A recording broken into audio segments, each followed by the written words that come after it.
tapat, matatag at maaasahan balitang tama at totoo lamang dito sa Pilipinas Network. Magandang araw sa ating mga kababayan sa Pilipinas at sa buong mundo. Huwag kalimutang pusuan ang video, sumubaybay at pindutin ang batingaw upang lagi kayong updated sa balita. Simulan na natin. Isang matinding pagbabago sa takbo ng labanan ang muling yumanig sa pandaigdigang seguridad ngayong Agosto 2026. Ayon sa mga pinakabagong ulat, naghahanda ang pamahalaan ng Russia sa posibleng mas pinaigting na serye ng mga pag-atake gamit ang ballistic missile na nakatutok sa sentro ng Kyiv at sa kritikal na infrastruktura ng Ukraine matapos mabalaho ang usapang pangkapayapaan. Kasabay nito, lumagda si Pangulong Vladimir Putin sa isang kautusan na nagpapahintulot sa gobyerno na pansamantalang pangasiwaan ng mga pasilidad pang-ekonomiya na kulang sa depensa laban sa mga unmanned aerial vehicle o drone. Ang dalawang magkasabay na hakbang na ito ay nagpapakita ng malinaw na doktrinang may dalawang direksyon ang Kremlin. Sa labas ng bansa, pinipili ng Moscow ang panibagong antas ng opensibang militar dahil sa kawalan ng diplomatikong progreso. Sa loob naman ng kanilang teritoryo, pinalalakas ng pamahalaan ang pagpapakilos para sa panloob na seguridad at kontrol ng Estado upang protektahan ang pambansang ekonomiya laban sa lumalalang pagpasok ng mga drone. Para sa mga sumusubaybay sa takbo ng geopolitika, ang sitwasyong ito ay may direktang implikasyon sa pandaigdigang katatagan. Ang pinsala sa mga pasilidad ng enerhiya at transportasyon ay lumilikha ng matinding presyur sa inflasyon sa loob ng Russia at nagdudulot ng pabago-bagong galaw sa pandaigdigang merkado ng langis at mga produktong agrikultural. Bukod dito, ang panganib na kumalat ang tensyon sa silangang bahagi ng NATO ay nagpapanatili ng mataas na banta sa pangkalahatang kapayapaan sa rehiyon.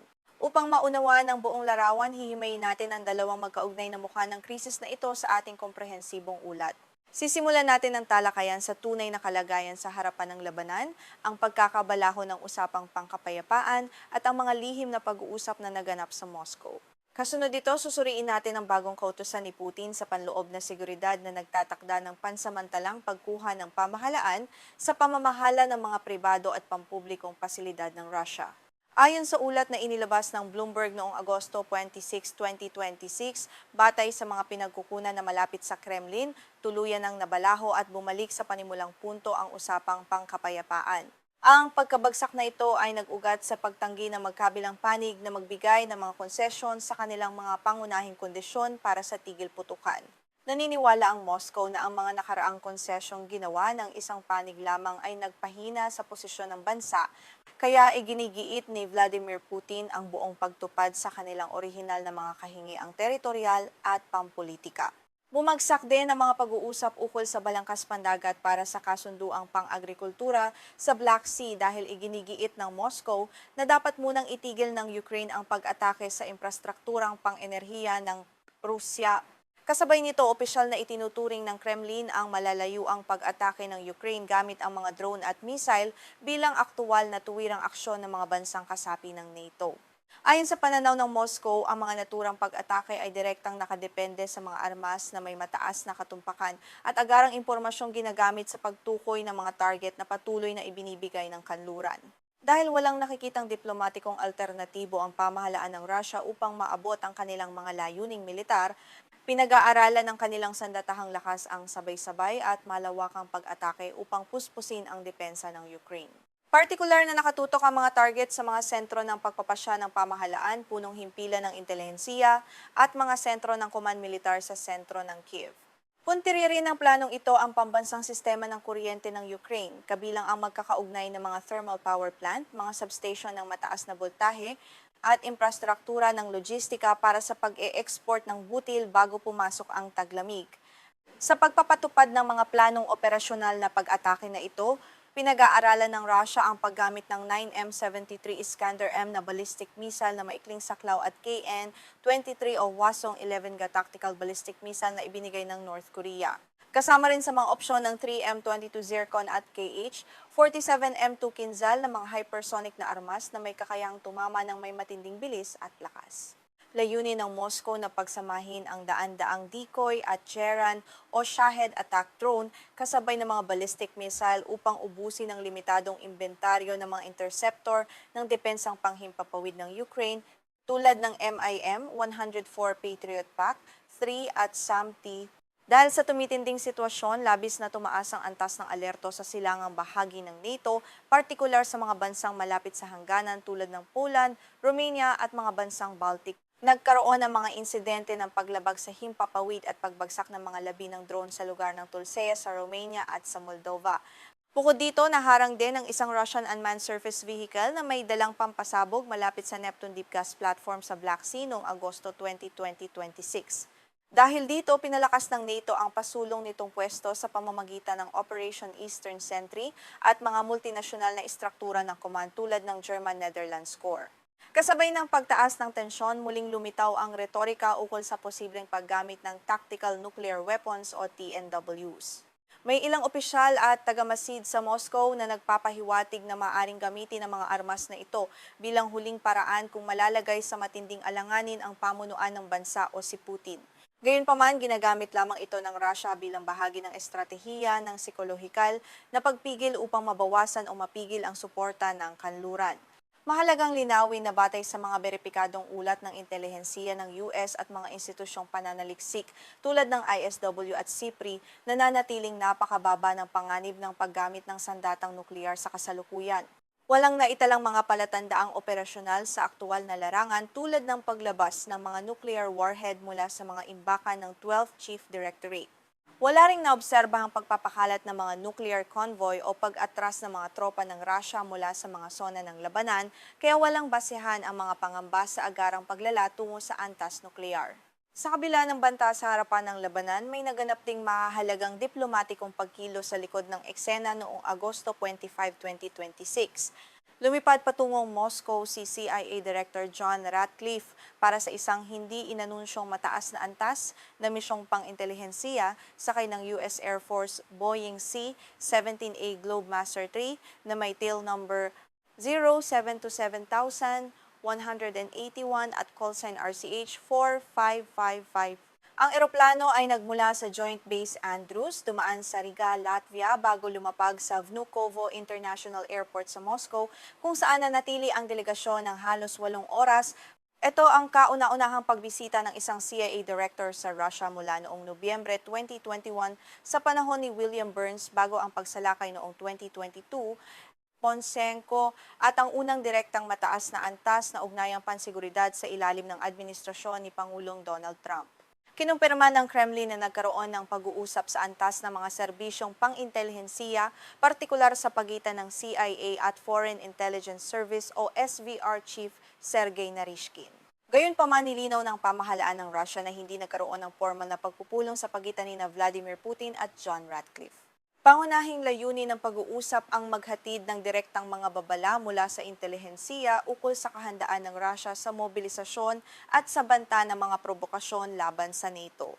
Tinalakay din ang pagpapanatili ng mga linya ng komunikasyon upang maiwasan ang hindi sinasadyang sagupaan ng dalawang superpower, pati na rin ang pagpapalitan ng mga bilanggo tulad ng kaso ng American citizen na si Charles Wayne Zimmerman. Kasabay nito, dumating din sa kabisera ng Russia si Archbishop Paul Richard Gallagher mula sa Vatican para sa hiwalay ng mga diplomatikong pakikipag-ugnayan ukol sa kapayapaan. Upang matiyak ang kaligtasan ng delegasyon ng Amerika, iniulat ng Axios at Financial Times na hiniling ng Washington sa pamahalaan ng Ukraine na pansamantalang ihinto ang malalayuang pag-atake gamit ang mga drone at missile sa Moscow at St. Petersburg habang nasa loob ng lungsod ang delegasyon ng US. Kasabay ng pagbisitang ito noong Agosto 25, 2026, nilagdaan ni Vladimir Putin ang tatlong hindi inilathalang kautusan na minarkahang para lamang sa opisyal na paggamit sa Russian legal portal. Ang mga ito ay ang Presidential Decrees No. 605, 606 at 607 na nakapaloob sa pagitan ng Decree No. 604 at ng mga pampublikong kautusan para sa diplomatikong pagtatalaga na Decrees 608 hanggang 610. Ipinahayag ni Pangulong Donald Trump noong Agosto 26 na umaasa ang kanyang administrasyon na magkakaroon ng positibong resulta ang naturang biyahe ng CIA chief upang simulan ang proseso ng pagwawakas sa digmaan. Ayon sa mga geopolitical analyst, ang tatlong classified decree ay maaaring may kinalaman sa lihim na muling paglalaan ng mga mapagkukunan para sa depensa, mas pinaigting na mga patakaran sa panloob na mobilisasyon o operasyonal na gabay kaugnay ng impormasyong natanggap mula sa Washington. Nananatiling classified ang eksaktong nilalaman ng mga dekreto at ng pagpupulong ng mga opisyal ng intelihensiya kaya mahalaga ang tuloy-tuloy na paghahambing at beripikasyon sa mga impormasyong lumalabas. Habang abala ang Moscow sa panlabas na diplomasya at banta ng opensiba, nagpatupad din ang pamahalaan ng mga radikal na hakbang sa loob ng bansa upang protektahan ang pambansang ekonomiya. Noong Agosto 24, 2026, formal na nilagdaan ni Pangulong Vladimir Putin ang Presidential Decree Number 604 na pinamagatang On Measures to Ensure the Security of Critical Infrastructure Facilities of the Russian Federation. Ang kautosang ito ay lumilikha ng legal na mekanismo para sa pansamantalang pamamahala ng pamahalaan sa mga pangunahing pasilidad pang-ekonomiya. Sa ilalim ng Presidential Decree No. 604, itinalaga ang Federal Agency for State Property Management o Rosimoshestvo bilang pangunahing pansamantalang tagapamahala ng mga kumpanya. Sakop ng dekreto ang mga pampubliko at pribadong pasilidad sa sektor ng enerhiya, langis at logistika na nabigong tumupad sa mga pambansang pamantayan ng pisikal at operasyonal na seguridad. Layunin ng hakbang na ito na tiyakin ang tuloy-tuloy na daloy ng supply at pigilan ang pagkaparalisa ng ekonomiya ng Russia sa gitna ng digmaan. May mga tiyak na batayan na itinakda ang batas para ipatupad ang pansamantalang pagkuha ng Estado sa pamamahala ng isang pribado o pampublikong pasilidad. Ang pangunahing dahilan ay ang kabiguan o pagkaantala sa pagpapatupad ng mga pamantayan sa pisikal na seguridad at ang paggamit ng mga hindi epektibong pamamaraan laban sa mga pag-atake ng unmanned aerial vehicle o drone. Kung ang isang kumpanya ay mapatutunayang walang sapat na counter-UAS defense system, maaari itong ipasailalim agad sa pamamahala ng Rosimoshestvo. Ang ikalawang batayan ay ang mabagal na antala o tuluyang kabiguan sa pagpapanumbalik ng operasyon matapos tamaan ng pag-atake mula sa himpapawid o makaranas ng insidente. Kapag nakita ng Estado na hindi agarang naisaayos ang mga nasirang makinarya o pasilidad, maaaring alisin ang pamamahala mula sa mga orihinal na may-ari. Nilalayon ng hakbang na ito na pabilisin ang rehabilitasyon ng mga infrastruktura upang hindi maapektuhan ang pambansang seguridad at produksyon. Malawak ang sakop ng kapangyarihang ipinagkakaloob ng Presidential Decree No. 604 sa pansamantalang tagapamahala ng pamahalaan. May autoridad ang Rosimoshestvo na pangasiwaan ng mga naililipat at hindi naililipat na ari-arian ng pasilidad, pamahalaan ang mga karapatang pangkorporasyon at kontrolin ang mga bahagi sa kapital ng kumpanya. Hawak din ng Estado ang pamamahala sa kita at pondo ng operasyon, ngunit ipinagbabawal ang permanenteng pagbebenta o paglilipat ng pagmamay-ari ng mga ari-arian ng kumpanya. Isa sa pinakamabigat na aspeto ng naturang dekreto ay ang pinansyal na mekanismo ng pagpapatupad nito sa mga korporasyon. Ayon sa batas, ang lahat ng gastusin sa operasyon at depensa kasama ang pagbili ng mga kagamitang pansiguridad at pagkukumpuni ay hindi kukunin sa pambansang budget ng Russia. Sa halip, ang lahat ng gastusin ay direktang ibabawas mula sa mismong kita at pondo ng pasilidad na nasa ilalim ng pamamahala ng Estado. Ang direktang epekto ng kautosang ito ay pinakamatinding nararamdaman sa sektor ng langis at enerhiya ng Russia na dumanas ng malaking pinsala mula sa mga pag-atake ng Ukrainian drone. Tinatayang nasa 25% hanggang 30% ng kabuuang kapasidad sa pagdadalisay ng langis ng Russia ang naapektuhan dahil sa sunod-sunod na pagtama sa kanilang mga distillation column at catalytic cracker. Kabilang sa mga pangunahing pasilidad na tinamaan ang Lukoil Nizhegorod Nefteorgzintez o North Sea Refinery sa Kstovo na siyang ika-4 na pinakamalaking refinery at ikalawa sa produksyon ng gasolina na may kapasidad na 15 milyong tonelada kada taon. Bukod sa North Sea Refinery, naapektuhan din ang iba pang pangunahing pasilidad tulad ng Afipsky Refinery sa Krasnodar at ang Astrakhan Gas Processing Plant na pinatatakbo ng Gazprom. Ang mga pagkasirang ito ay nagdulot ng matinding pagbaba sa produksyon ng produktong petrolyo sa loob ng bansa at nagpataas ng presyur sa lokal na merkado ng langis. Dahil dito, ginagamit ng pamahalaan ng Decree No. 604 upang pilitin ang mga kumpanya ng langis na maglagay ng matitibay na depensa at agarang ayusin ang mga nasirang infrastruktura. Hindi lamang ang sektor ng enerhiya ang apektado kundi maging ang buong sistema ng transportasyon at logistika ng bansa. Mahigit 21 logistics hubs sa 16 na rehiyon sa Russia ang tinamaan at dumanas ng sunog dulot ng mga pag-atake ng drone, kabilang ang distribution warehouse ng e-commerce giant na Wildberries at mga distribution center ng Ozon. Naapektuhan din ang mga paggawaan ng mineral fertilizer, mga planta ng kemikal, pasilidad para sa pagpapanatili ng mga sasakyang panghimpapawid at mga sentro ng telekomunikasyon sa iba't ibang panig ng bansa. Ang pagpapatupad ng dekreto ay lumilikha ng matitinding kompromiso at pinansyal na pasanin sa panig ng pribadong sektor.